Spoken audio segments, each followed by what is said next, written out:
On 9/11, when the city needed help, they called us. DDC is the Navy SEALs of city agencies. We do amazing, high-profile things in invisible ways. When the city needs us, we show up.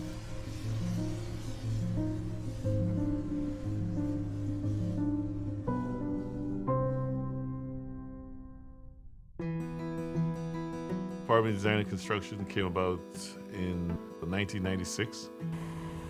Every agency had their own construction department, and it was kind of a mess. The fire department, the police department, the health department wouldn't have to have their own construction people. There would just be one agency to do all that. We build the city. We build buildings. We help with all the streets, infrastructure. At DDC, the operational mandate is construction, morning, noon, and night.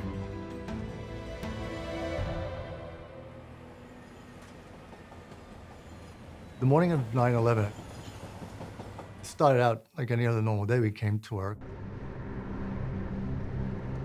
I was traveling down to my office here in Long Island City.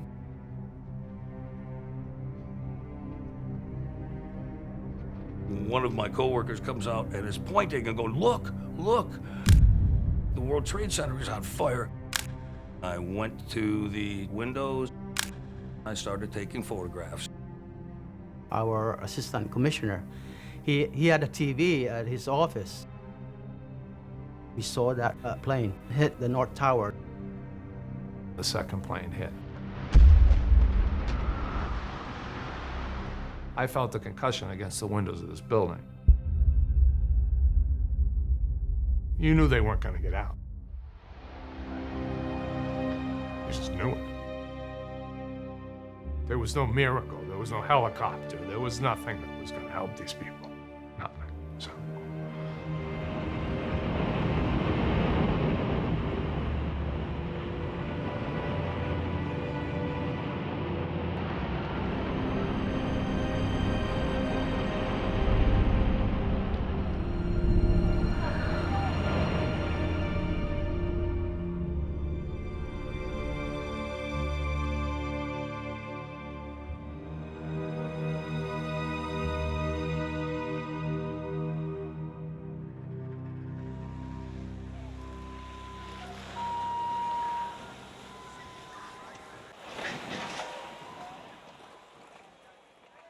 I had these boat shoes on with no socks. I was walking on top of steel beams and concrete and a lot of water. We were near the Deutsche Bank building. The fire department were asking to climb up to the top and attach their hoses because they were losing water pressure. They said, "You guys are engineers, is it safe?" And it's like, we didn't even know what to say. We weren't sure how DDC was going to be involved. We tried to come up with lists of contractors that could help. I spent hours trying to bring in portable light towers, but the bridges were all closed. Somebody said, "Call Broadway. They have lights." And we are calling the Belasco Theater. "Do you guys have lights?" Within an hour. There were all these lights there. It was amazing.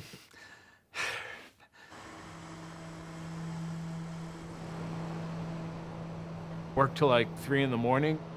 I said, come back at 5:30 or so, and let's get a couple of hours of sleep, and then we'll go back down. And that was day one. Can you load up some trucks from this area with that machine? Yes, I can. I'm gonna move these 2 fire trucks for you. We felt that DDC needed to run the debris removal operation.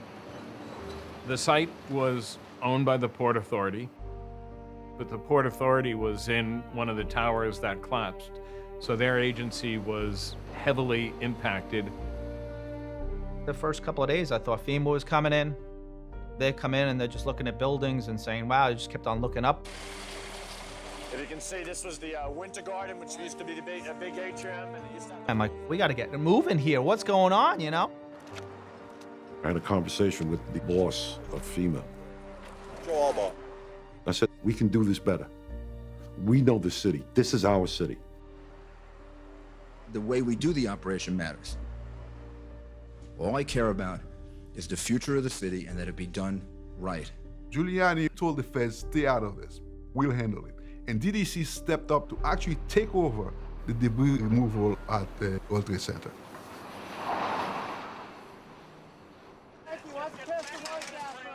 For the first 30 days, it was a rescue operation, looking for people.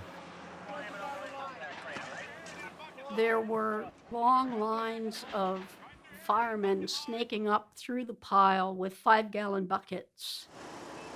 DDC managed the crane operators. The fire marshals would tell us, we need this area cleaned up to see if they can find anything. For me, beginning was like a nightmare. Sometimes find a body of a firefighter. Sometimes the only thing you find is his gear and the name on it.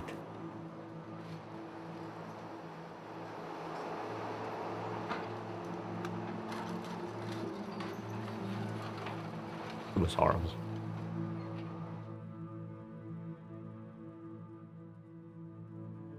The thing that keeps coming back is the smell. The smell was so acrid and so foreign that I put my mask on so tight that it left an indentation around my face. The mix of all the debris burning plus human flesh burning. You took that smell home. I'm on a train heading back home. People looking at me, I don't know, in fear and awe and appreciation, because you got dust all over you.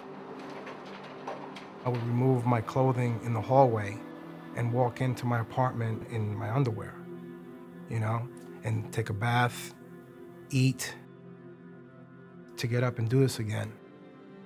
There was no hiding from it. You had to come the next day and see the tally. You know, how many remains were found. Was there recovery of some parts earlier? There was a body part recovered on the northeast corner, and they tried to find more. They brought the dogs in. That's why we had to stop the operation on 6. That's what I heard. The dogs to be burned by the sparks. very early in the shift, there was a recovery of parts.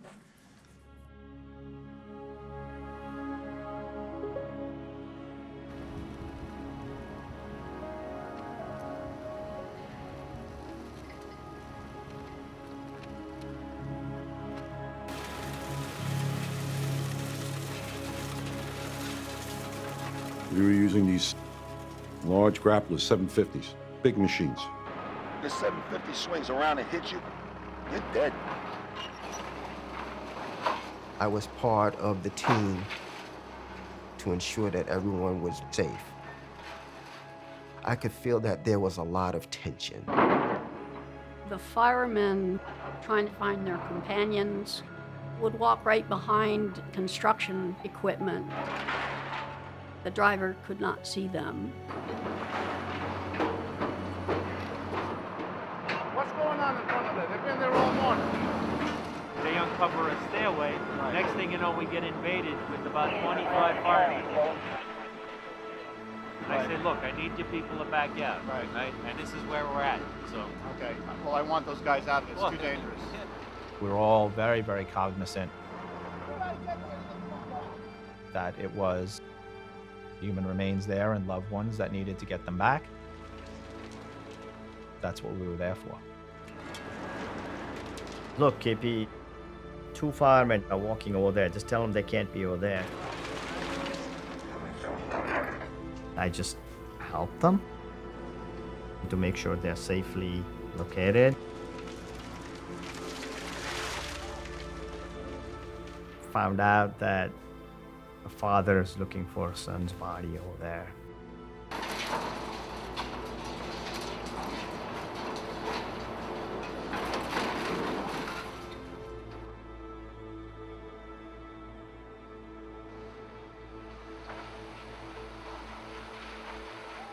After 30 days, it was decided that there was no chance that we would find survivors. So they put DDC in charge of the removal operations.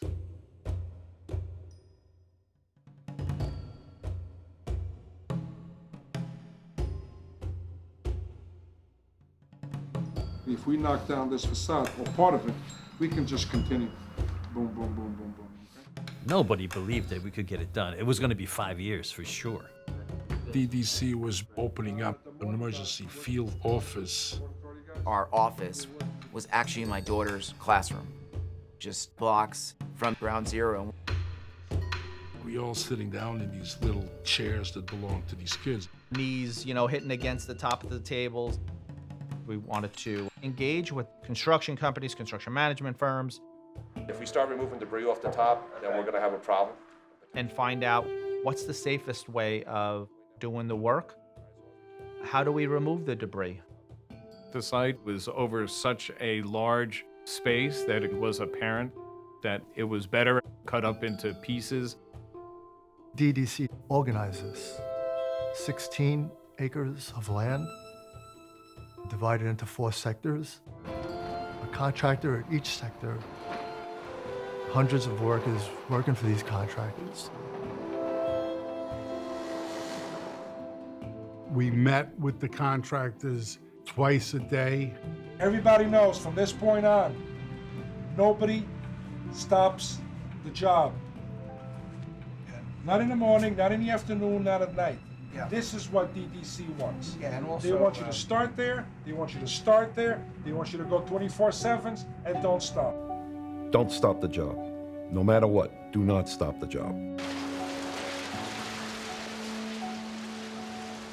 The grappling machine, just picking up the raw steel and rebar and dumping it in the trucks one after the other. Those trucks need to be inspected before they left ground zero. There were people with acetylene torches cutting all the steel and debris hanging off the trucks.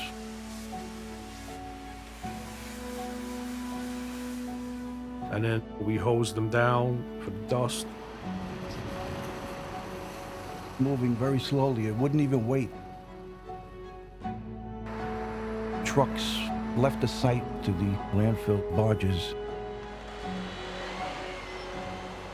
The barges floated over to the Fresh Kills landfill in Staten Island. There was no stopping. There was no time wasted. Everything was in motion all at the same time.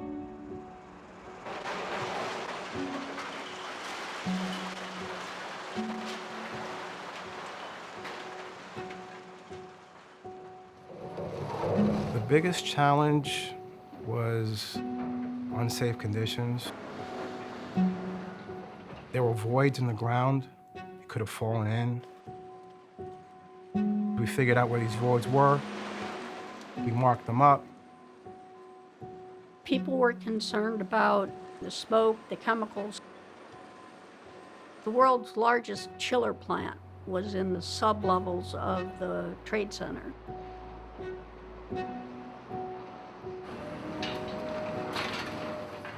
The chiller rooms chilled and heated the World Trade Center 1 and 2. That hatch goes 39 feet to the chiller rooms where the Freon is. Chillers filled with Freon. Freon ignited is mustard gas. So it was a real big concern in case the Freon ignited. We had to send a group down under Building 5 to find the chiller plant.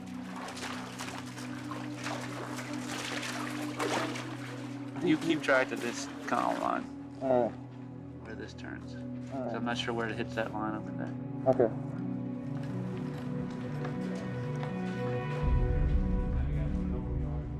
Cars were covered with dust. One would be perfect, and the one next to it would be a charred mess.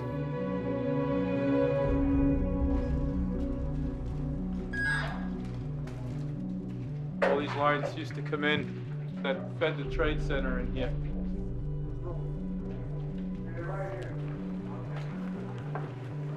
We got down by the chiller plant.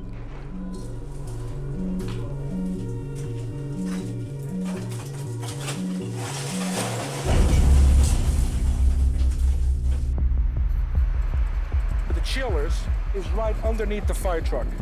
We have to take all the debris pile out of the top of the chillers. This is the chiller that we've just exposed. Then we have to cut the chillers, truck them out of there. We have to be very, very careful when working there.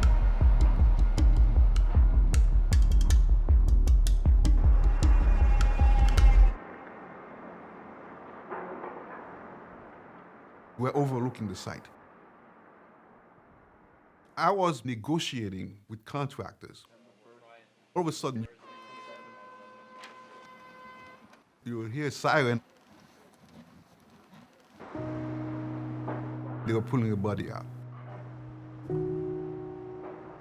The fire department, every time they found a brother or sister that has fallen, they will stop everything. Everybody stopped what they were doing. And they saluted. You realize how this is absurd what we are doing here.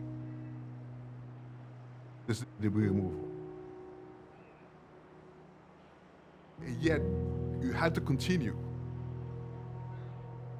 You had to proceed. I was thinking about, is the city gonna come back? Are we gonna be okay? New York is resilient. We have indoor problems, but we came back.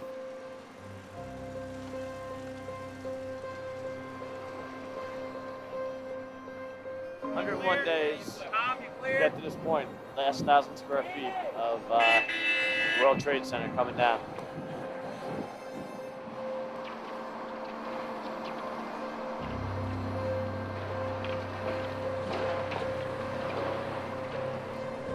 Keep her rocking, it'll go. There it goes, there it goes.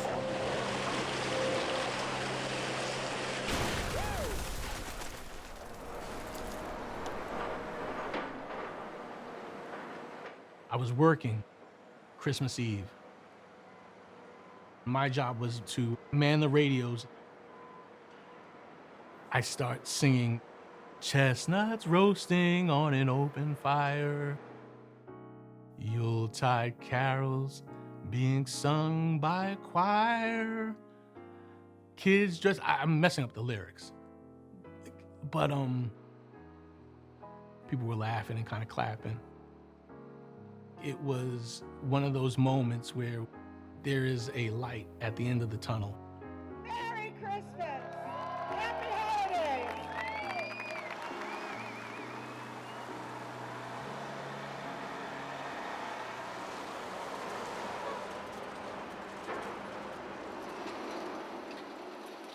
As the pile started getting lower, the DDC survey units were on the scene. We were tasked with monitoring the slurry wall. When they constructed the building originally, the water table was very high. So they create a slurry wall down in the ground and then pump out the water from inside that wall. Without the foundation of the World Trade Center, the weight of the Hudson River could cause a collapse. These walls are coming in. They moved in about 6 inches since the accident, and these walls hold back the river. So if these walls cave in, this place is gonna get flooded out by the river. There's the slurry wall. Now those things you see them putting in, those are called tiebacks. Anchors the slurry wall to the bedrock. It doesn't allow it to move around. If that slurry wall would have let go, everybody would have been swimming. As surveyors, we had targets on the slurry wall, and we had monitored these targets to make sure it's not moving, because everyone figured that the slurry wall might just explode. Fortunately, that didn't happen. 9/11, pictures, videos. We never see surveyors. And as one of the surveyors, you know, wow, they just left us out. But I went down there to help bring my city back. And that's what I did.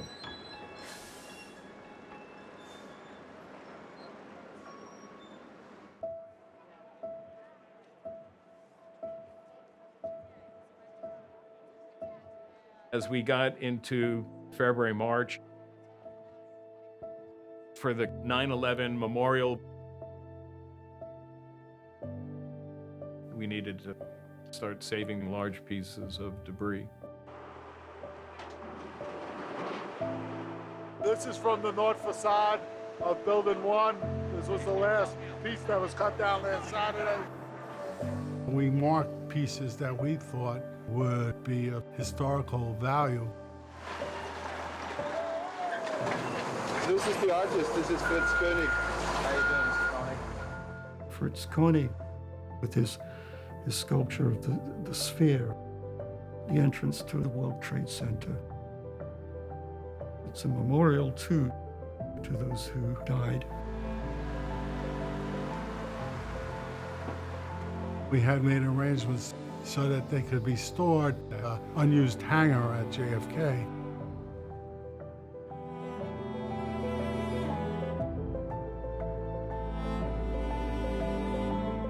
One of the cars may go to a museum.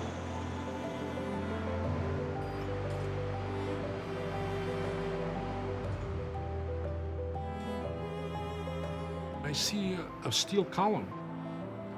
I said, listen, I think it would be a good idea if we just leave that column for the end.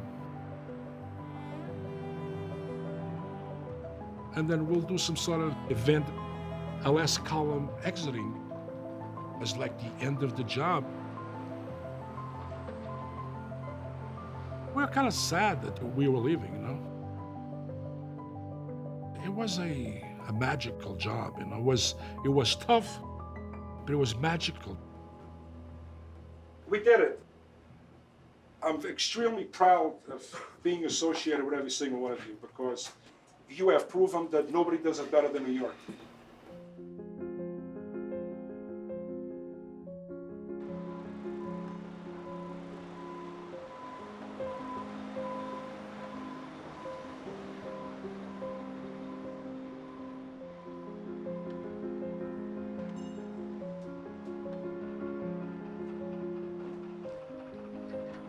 I thought I'd take the opportunity to introduce Ken Holden, the Commissioner of the Department of Design and Construction, which oversees all of the work. That legacy of can-do-ism is the most profound legacy that DDC brings to 9/11. DDC providing a steady and dedicated workforce gave the city a new start. Department of Design and Construction, this is me. It just made me proud to be there. I felt I was privilege to be there.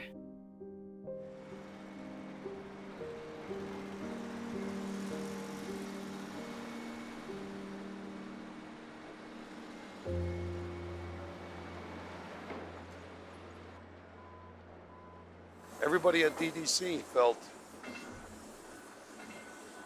tied into this place. After the first couple of weeks, it started to become like a home.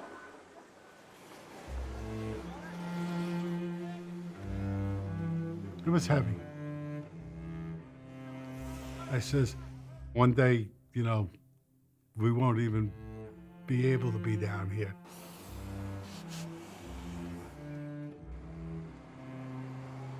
When we had the ceremony, we took down the last column. Glad I was there. It was something that I really needed to do.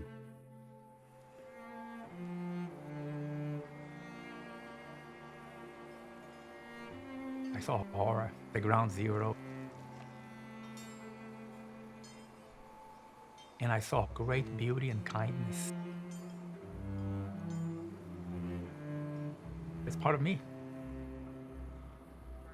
That experience at DDC just made us brothers. Forever.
This program was made possible by the City of New York.